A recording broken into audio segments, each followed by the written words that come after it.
It's so dumb. It's so dumb, it's brilliant. No! It's just dumb!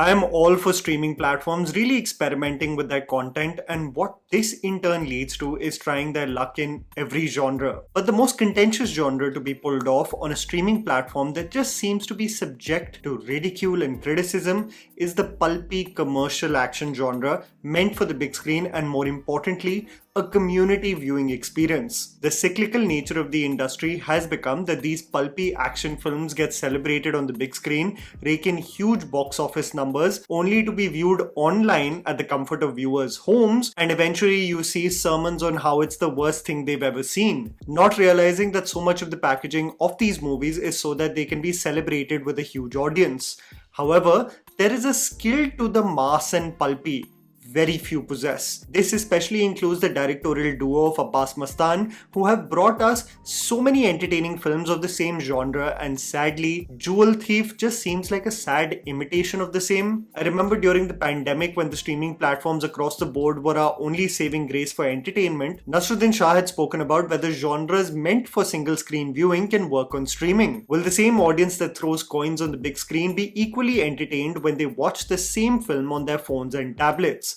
The answer has been mostly no. Jewel Thief is another example of the same, much like what streaming has experienced with piles of hot garbage in the West like Red Notice. Massive budgets, big stars, but painfully boring. The movie, produced by Siddharth Anand and directed by Kukki Gulati and Robbie Grewal, focuses on Rajan Olak, played by Jaideep Ahlawat, a bhai turned successful businessman who has his eyes on the red sun, described as Africa ka Kohinoor, that is going to be placed in an art gallery in Mumbai. He takes the help of a skilled thief, Rehan, played by Saif Ali Khan. The cat and mouse chase that follows with the police, led by Officer Vikram Patel, played by Kunal Kapoor, and the constant battle of wits and deceit between Rehan and Rajan as they come closer to capturing the red sun, forms the basic premise of Jewel Thief. The reason why I had to give you an introduction of the pulpy commercial nature of this film is because I have to honestly prepare you for the treatment and pitch. This is a movie that just seems totally out of place in the medium in which it is communicated through. The same features that would make you whistle and cheer in theaters makes you roll your eyes over here. What makes matters worse for Jewel Thief is that it doesn't even get the pulpy, massy stuff right. So just remember, this is a movie where a character will say, "Mere offshore account ka information Interpol ko kise diya?" Or character with all seriousness will say, "Red sun, ye jiske haath mein aa jaye, uska sun kabhi down nahi hota."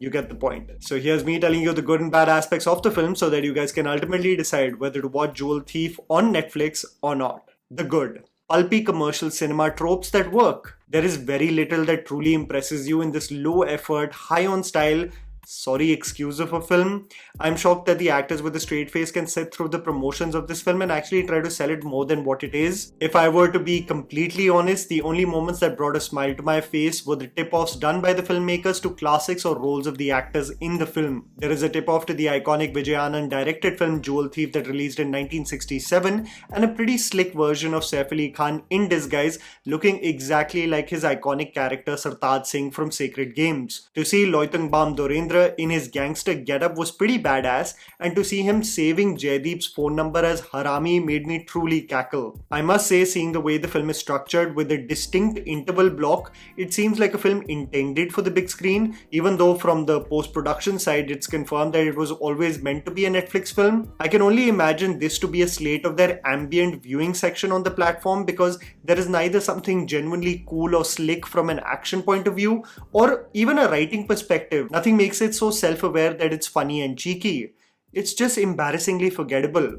There is this one thing though, Jaideep Ahlawat. I just find this man so entertaining to watch. No matter what the pitch, no matter what the genre, there is something very magnetic about Jaideep. What I love in this film is that he has incorporated a similar laid-back approach with his body language, something similar to what he pulled off in Maharaja. There is an assumption that the man is so strong and capable that insults flung towards him don't make him impulsively react. There is a condescending grin almost at any challenge, and that's what makes him so magnetic to watch. The less is more approach. The man was just having a ball and was looking suave with his slick back hair and just his silk robe and his over-the-top suits. I just wish that the film and the storyline was more interesting or entertaining to match the man who ensures to leave no stone unturned in any role. The underwhelming aspects.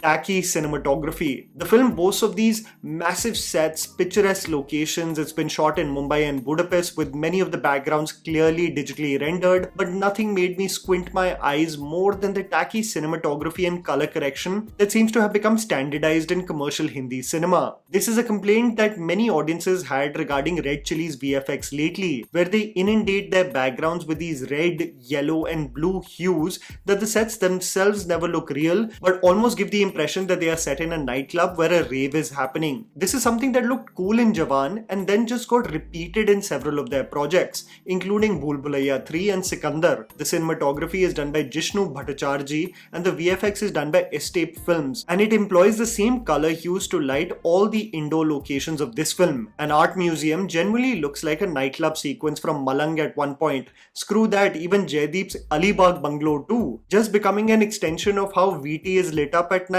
giving the same aesthetic of Paharganj and Dev D or Netflix's own Mrs. Serial Killer, versus something that can be raved about as slick and cool. Comical action and setups. At least even when Abbas Mastan go over the top and complicated to the point of confusing, there is some silver lining. There is almost an abandon with which they stylize their frames, and actually if you were to think about several of their films, there are some shocking twists and some genuinely entertaining action. However, with this Netflix film, you can see everything from a mile away, and there is nothing special even from an action point of view. I mean, at least films like Pathaan, Jawan and Tiger had one action sequence to boast about, but Jewel Thief is almost embarrassing with the way it showcases how Rehan outwits everyone. There is no effort made in actually explaining to us how he gets away in certain situations. He literally vanishes in several scenes and we are to assume he may have done something smart. What's hilarious is that Rehan is one of the most wanted men because of his robberies all over the world, and he is roaming around Mumbai with the worst disguises and is just chilling in plain sight,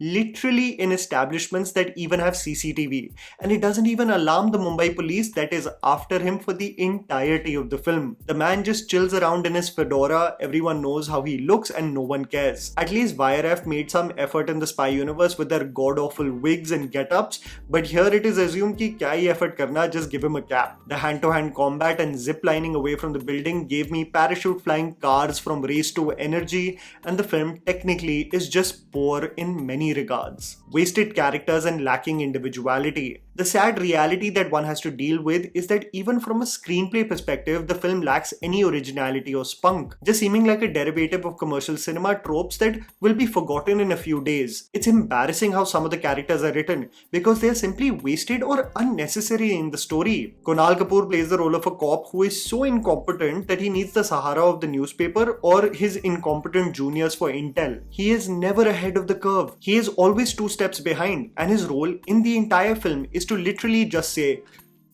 "Shucks, lag gaye, abey yaar," rather than do his job well. Nikita Dutta's character integration in the film is honestly embarrassing. A troubled wife of a violent Don, they force a romantic angle with Rehan played by Saif, and it is so awkward and progresses so randomly, you genuinely wonder how it makes sense to anyone. It goes from 0 to 1000 from strangers to confessing sweet nothings to each other so fast with a random song in the middle that for a moment, this movie easily could have been a love triangle than a heist film.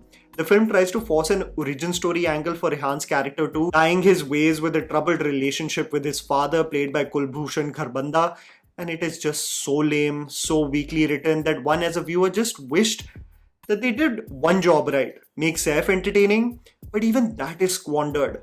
Saif as Rehan, who otherwise is so charming and slick in such roles, just seems like an offshoot and less charismatic version of his race character Ranveer Singh. The man with his blow-dried hair and Chelsea boots looks the part, but can do nothing to salvage such a silly script. The film eventually progresses to the heist and the territory where I concluded that it is not as smart as it thinks it is. It becomes silly to the point of making you facepalm in several instances, and you realize when characters say dialogues like "ये मैंने पहले से ही plan किया था" और "उससे पता चल जाएगा कि हमें पता चल चुका है," that there will only be one Abbas Mastan, the rest are mere imitators. The makers try to promise us in the conclusion that there is more to come, but I would only urge you to watch the end credits, not because I am even remotely excited for whether this will become a franchise and there will be a sequel, but because I could finally see Jaideep Ahlawat dance like a dream. मजा आया. And that was the video, guys. Write down in the comments below what you thought about Jewel Thief. Please don't forget to follow me on Instagram. The handle's right in front of you. Follow me at JammyPants4. Also, please support us by smashing the like button and subscribing to our channel for weekly content ahead. Thank you for watching.